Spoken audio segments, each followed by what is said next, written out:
আমি তোমার জন্য ওষুধ নিয়ে এসেছি, খেয়ে বোন। এই টাকাগুলো তুমি দিও না, এগুলো মায়ের কলেজে ভর্তি হওয়ার টাকা।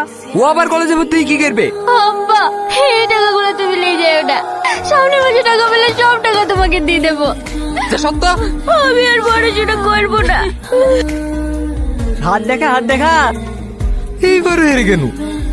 মামা, এই সাথী, তুই তাড়াতাড়ি ডাক্তারকে ডেকে নিয়ে আয়। তেমন কিছু হয়নি, অতিরিক্ত টেনশন করার কারণে ওনার প্রেশার হাই হয়ে গেছিল। ডাক্তার বাবু, আপনার ফিস? লাগবে না, ওই টাকা দিয়ে কিছু ফল কিনে আপনার মাকে খাওয়ায়েন। সেলিম, আব্বু তো বাড়িতে নাই চাচা। তোর আব্বার সাথে 50,000 টাকা পাবো, দুজনের মধ্যে যদি টাকা না দিতে পারে তাহলে তোদের সবাইকে এই বাড়ি থেকে বের করে দেবো। সূর্যকে? আমি স্যার, তোর জামিন হয়ে গেছে। আমার বাড়ির লোক আসেনি?